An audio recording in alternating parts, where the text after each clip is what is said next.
पाकिस्तान की तारीख में आज पहली बार सही महीनों में फतेह बंदयाल के बेटे उमर अता बंदयाल ने सबको उड़ा के रख दिया है और सही महीनों में चीफ जस्टिस ऑफ पाकिस्तान होने का हक अदा कर दिया है। इस वक्त चीफ जस्टिस आइन पर ऐसा डट गया है कि जिसकी वजह से सारी ताकतें और इमरान खान के सारे दुश्मन परेशान होकर बैठ गए हैं और चीफ जस्टिस की किसी बात का ये आज जवाब ही नहीं दे पाए हैं। यकीन जानिए कि चीफ जस्टिस उमर अता बंदयाल का नाम हमेशा पाकिस्तान की तारीख में बड़ा रोशन रहेगा और पाकिस्तानी कौम इन्हें हमेशा अपना सबसे बड़ा एहसानमंद मानेगी, इन्हें सबसे बड़ा अपना मोहसिन मानेगी, क्योंकि उमर अता बंदयाल ने जो अब किया है यकीन जानिए कि ये पाकिस्तान के रोशन मुस्तकबिल का फैसला था जो उन्होंने बड़ी जुर्रत और बड़ी बहादुरी से किया एक ऐसे वक्त के अंदर के जब पूरे पाकिस्तान की सबसे बड़ी बड़ी ताकतें, सबसे बड़े बड़े माफिया एस्टेब्लिशमेंट के अंदर मौजूद मोहरे, हमारी सियासत के अंदर मौजूद काली भेड़ें, सारे उसके खिलाफ खड़े हुए थे और वो अकेला बंदा, जिस तरह माजी के अंदर इमरान खान अकेला खड़ा रहा था और सबसे जीत गया था, यकीन जानिए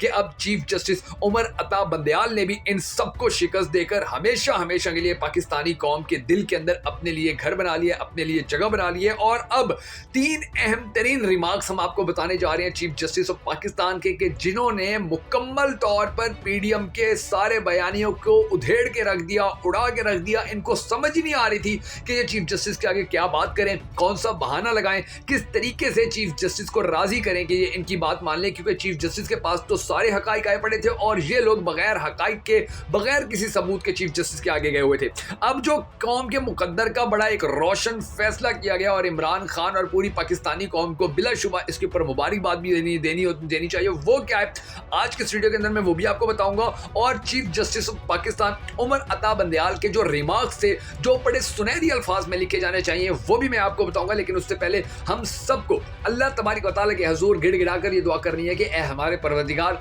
इस रमजान के मुबारक महीने के सदके में हमारे मुल्क के ऊपर रहम फरमा और चीफ जस्टिस उमर अता बंदयाल और इमरान खान को कामयाब कर, ताकि पाकिस्तानी कौम का रोशन मुस्तकबिल हो सके और इमरान खान आने वाले वक्त में पाकिस्तान का वजीर आजम बन सके। अगर आप भी इस दुआ के अंदर शामिल होना चाहें तो कमेंट सेक्शन के अंदर आमीन जरूर लिख दीजिएगा। और अगर अब तक आपने हमारा यूट्यूब चैनल सब्सक्राइब नहीं किया है तो जरूर कर लीजिए और बेल आइकन को प्रेस करना भी हरगिज मत भूलिएगा, ताकि आपको हमारी तमाम तर वीडियोस बर वक्त मौसूल होती रहे। मैं हूं शकील हैदर और आप देख रहे हैं आपका पसंदीदा चैनल बगा फैक्ट्स। नाज़रीन ग्रामी, चीफ जस्टिस उमर अता बंदयाल के नाम पर आज सारा दिन पाकिस्तान के ट्विटर के ऊपर टॉप ट्रेंड रहा और ट्रेंड के अंदर यह लिखा जाता रहा कि आइन पर डट गया चीफ जस्टिस। चीफ जस्टिस ने जिस तरह आज इन सबको उधेड़ के रखे, यकीन जानिए कि माजी के अंदर की मिसाल नहीं मिलती थी, तारीख नहीं मिलती थी। अब हुआ क्या है, सीन ये हुआ कि हुकूमत दो बहाने करके खड़ी हुई थी। एक कि हमारे पास पैसा नहीं है इलेक्शन करवाने के लिए, दूसरा कि हमारे पास सिक्योरिटी नहीं है। अब जो सिक्योरिटी की सूरत हाल थी, सिक्योरिटी की सूरत हाल के ऊपर जब चीफ जस्टिस की बात हुई तो चीफ जस्टिस ने कहा कि हालात इतने भी खराब नहीं है कि जितने आप लोग बना के पेश कर रहे हैं। अगर कोई डाटा देना चाहते हैं हमें या हमें कोई फेरिस्त देना चाहते हैं तो वो दीजिए, ताकि हम देख सकेंगे पंजाब और केपीके के अंदर हालात कितने ज्यादा खराब हैं, या वहां पर लोगों की जिंदगियों को कितना ज्यादा खतरा है, या इलेक्शन हो तो फिर वहां के हालात कैसे होंगे। अगर आप कुछ करना चाहते हो तो आप करें। जिसके बाद अली जफर ने कहा कि जी रिटायर्ड फौजी भी ड्यूटी दे सकते हैं, हमें बताएं पंजाब के कौन से इलाके में हालात इतने खराब हैं कि जहां पर इलेक्शन नहीं करवाए जा सकते हैं। इसके बाद कहा गया कि आप हमें वो फाइलें दें कि जिनके अंदर ये सारी मालूमात हैं। जिसके बाद जो सेक्रेटरी दफा था उसकी सिट्टी गुम होकर रह गई, उसको समझ में नहीं आ रही थी कि वो चीफ जस्टिस को क्या कहे, चीफ जस्टिस की बात को कैसे टाले। फिर चीफ जस्टिस उमर अता बंदयाल ने कहा कि जरूरत पड़ती है तो तुम एयरफोर्स के बंदे बुलवा लो, नेवी के फौजी बुलवा लो, आखिर वो भी तो पाकिस्तान के फौजी हैं, वो भी तो इस मुल्क के मुहाफिज हैं, वो भी तो इस मुल्क से तनख्वाह ले रहे हैं, इस मुल्क की आवाम के टैक्स के पैसे से उनके इदारे चल रहे हैं।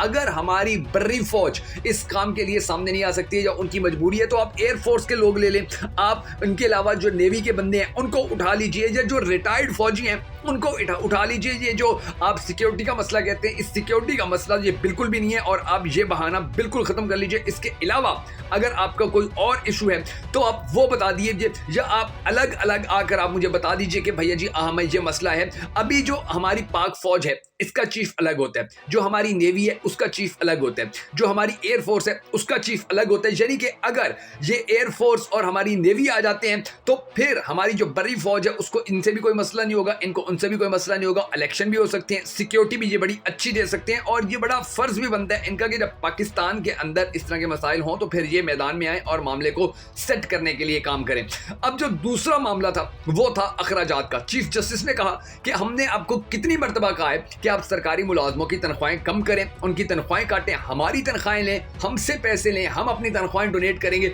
लेकिन इलेक्शन हर सूरत के अंदर करवाएं। क्योंकि अगर आज इलेक्शन नहीं करवाए जाते हैं तो फिर पाकिस्तान के अंदर जब भी हालात खराब होंगे, जब भी किसी हुकूमत का दिल के इलेक्शन नहीं होने चाहिए, हमें हमारी हार नजर आ रही है जिस तरह आज के हालात बने हुए हैं, तो वो यही कह देंगे कि जी पाकिस्तान के अंदर पैसा नहीं है, पाकिस्तान की सिक्योरिटी रिस्क के ऊपर है, इसलिए हम इलेक्शन नहीं करवा रहे। इसलिए आज की तारीख बड़ी ज्यादा अहम है। आज इलेक्शन करवा लिए तो फिर इसका मतलब है कि पाकिस्तान एक ठीक डगर के ऊपर चल जाएगा और एक ऐसा मुल्क कि जो अब 100 अरब रुपए 170 अरब रुपए बांट रहे अपने उन एमएनएस और एमपीएस को दे रहे कि जो इनके मुंतखब रुकन असम्बली हैं और वो अपने हलकों के अंदर काम कर रहे हैं। तो जब 170 अरब रुपए हमारी ये सरकार बांट रही है तो इलेक्शन के लिए इनके पास 20 करोड़ क्यों नहीं है। चीफ जस्टिस ने यह भी कहा कि 1988 में जब इलेक्शन की तारीखें आगे पीछे हुई थी, इलेक्शन जरा डिस्टर्ब हुए थे, तो उसकी भी वजह अदालत ही थी, क्योंकि अदालत के अंदर फैसले नहीं हो रहे थे। उस वक्त भी जो हमारा इलेक्शन कमीशन था उसकी ना वैल्यू थी इतनी, ना औकात थी और ना ही इनकी इतनी हैसियत थी कि ये इलेक्शन की डेट आगे पीछे करवाते या ये इलेक्शन की डेट के ऊपर कोई बात करते या कोई एतराज उठाते। आज पता नहीं हमारा इलेक्शन कमीशन क्यों इतना चौड़ा होकर खड़ा है, आखिर इनको किसकी सपोर्ट है,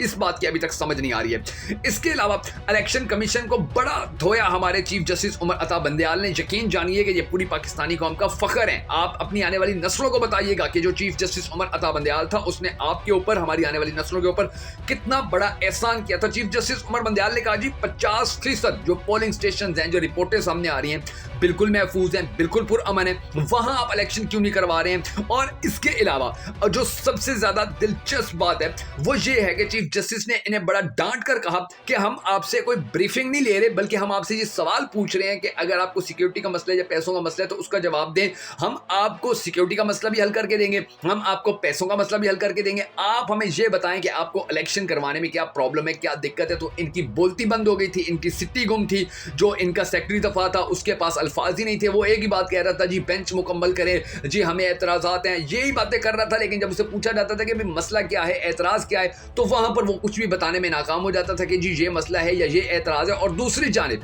जो दिलचस्प सिचुएशन बनी हुई है वो ये है कि जो बंद कमरों के अंदर पाकिस्तान के मुस्तकबिल के फैसले किए जाते थे, अब वो रिवायत हमेशा हमेशा के लिए खत्म होती नजर आ रही है। क्योंकि चीफ जस्टिस जो उमर अता बंदयाल हैं, जिस तरह इन्होंने अब ये तारीख रकम कर दी है, तो यकीन जानिए कि अब इनके साथ जो दीगर चीफ जस्टिस आने वाले वक्त के चीफ जस्टिस होंगे या जो हमारे और मौजूद जजेस हैं, उनको बड़ा हौसला हुआ है, उनको बड़ी हिम्मत मिली है, उनका बड़ा कॉन्फिडेंस लेवल अप हुआ है। उन्होंने जब ये देखा कि यार पूरे पाकिस्तान की ताकतें इकट्ठी होकर हमारे चीफ जस्टिस के खिलाफ खड़ी हैं, लेकिन हमारा चीफ जस्टिस डट गया है और पाकिस्तानी कौम उसके साथ खड़ी हो गई, तो अगर हमने भी तारीख के अंदर अपना नाम अच्छे अल्फाज के अंदर याद करवाना है तो फिर बड़ा जरूरी है कि हम भी पाकिस्तान के रोशन मुस्तकबिल के लिए ऐसे फैसले करेंगे जो पाकिस्तानी अवाम के हक में हो। अब जिस तरह से चीफ जस्टिस उमर अता बंदयाल को पता है उनके खिलाफ जो केस लड़ रहे हैं, इमरान खान के खिलाफ जो केस लड़ रहे हैं, इलेक्शन ना करवाने के हवाले से जो मुतालबा कर रहे हैं, उनको भी बड़ी अच्छी तरह पता है कि पाकिस्तान की आवाम ज्यादातर इमरान खान को मोहब्बत करती है। हमारी एस्टेब्लिशमेंट, हमारी फौज को भी इस बात का बड़ी अच्छी तरह से अंदाजा है कि इमरान खान के साथ कौम जिस तरह खड़ी है, इस तरह आज पाकिस्तान की किसी और सियासी पार्टी, किसी और सियासी रहनुमा के साथ नहीं खड़ी है। तो ये सारे मामला देखते हुए चीफ जस्टिस ने अब ये जो फैसले किए, ये जो बातें की हैं, तो यकीन जानिए कि ये बड़ी बहादुरी का काम है। और ये काम ऐसा है कि जो पाकिस्तान की जो नस्लें हैं, ये आने वाली कई नस्लों के लिए एक ऐसा मजबूत किला बन गया कि इस किले को अब उखाड़ के फेंकना या तोड़ के फेंकना पाकिस्तान के अंदर मौजूद माफियाज, बड़े बड़े सियासतदानों या एस्टेब्लिशमेंट के अंदर मौजूद काली भेड़ों के लिए मुमकिन नहीं रहा है। अब हमारी एस्टेब्लिशमेंट जो है उसकी भी ये बड़ी शदीद ख्वाहिश है कि पाकिस्तान के अंदर अमन रहे, पाकिस्तान के अंदर सुकून रहे, पाकिस्तान के अंदर ये जो सियासी अदम इस्तेहकाम है या पाकिस्तान की जो मुईशत डूब रही है, जहां पाकिस्तानी कौम बड़ी फिक्रमंद है, वहीं पर एस्टेब्लिशमेंट भी बड़ी फिक्रमंद है और वो बड़ी टेंशन में है कि यार हम अपने मुल्क के हालात को कैसे सेटल करें, आखिर ऐसा क्या किया जाए कि पाकिस्तान के हालात ठीक हो जाए। तो ये आज आस्ता आस्ता अब हर बंदा ही इस तरफ आ रहा है, इमरान खान के साथ खड़ा हो रहा है, हर बंदा चीफ जस्टिस के साथ खड़ा हो रहा है, हर बंदा ये मुतालबा कर रहा है कि जी इलेक्शन करवा दिए जाए। अब तो जो सऊदी अरब है उसने भी ये खबरें सामने आ गई हैं कि उसने भी नून लीग को और मियाँ खानदान को अपने पास बुलवाया कि जी शरीफ खानदान यहाँ पर आए, हमारे पास आके हाजिरी लगवाए, हमने मुश्किल वक्त में इनका साथ दिया था, अब पाकिस्तान मुश्किल में है तो अब इनको भी कंप्रोमाइज़ करना होगा और हमारे कहने के ऊपर ये इलेक्शन भी करवाएं। और यही वजह है कि अब आप देखें कि राणा सनाउल्लाह हो, मरियम बीबी हो या दीगर जो पाकिस्तान मुस्लिम लीग नून के रहनुमा हैं, वो जो बयानात दे रहे हैं वो बड़े सख्त नहीं दे रहे, जैसे माजी के अंदर सख्त बयान दिया करते थे वो बयान अब वैसे नहीं दे रहे, बल्कि वो बड़े ठंडे और बड़े जबरदस्त किस्म के बयान दे रहे हैं। ऐसे बयान दे रहे हैं कि जिनसे ये पता चलता है कि जी अब इलेक्शन वाकई होगा, क्योंकि अब चीफ जस्टिस जो हैं वो पाकिस्तान के रोशन मुस्तकबिल के लिए खड़े हो गए, वो पाकिस्तानी अवाम के लिए खड़े हो गए। और अब पाकिस्तानी कौम ने जिस तरह ट्विटर के ऊपर चीफ जस्टिस के साथ इज़हार यकजहती किया, तो यकीन जानिए कि चीफ जस्टिस को अदालत में भी ये कहा गया कि जी आपके हवाले से तो ट्विटर के ऊपर टॉप ट्रेंड चल रहे, तो चीफ जस्टिस ने कहा कि वो बाहर की चीज़ें, हमें उन ट्रेंड से कोई लेना देना नहीं है, हमने अपने पाकिस्तान के रोशन मुस्तकबिल का फैसला करना है। तो ये जो सारी चीज़ें हैं, यकीन जानिए कि आने वाले वक्त के लिए बड़ी ही खुशखबरियां हैं और आने वाले वक्त के लिए इंशाल्लाह एक ऐसी चीज़ साबित होंगी कि जिसके नतीजे के अंदर पाकिस्तान के मसाइल इंशाल्लाह ख़त्म हो जाएंगे।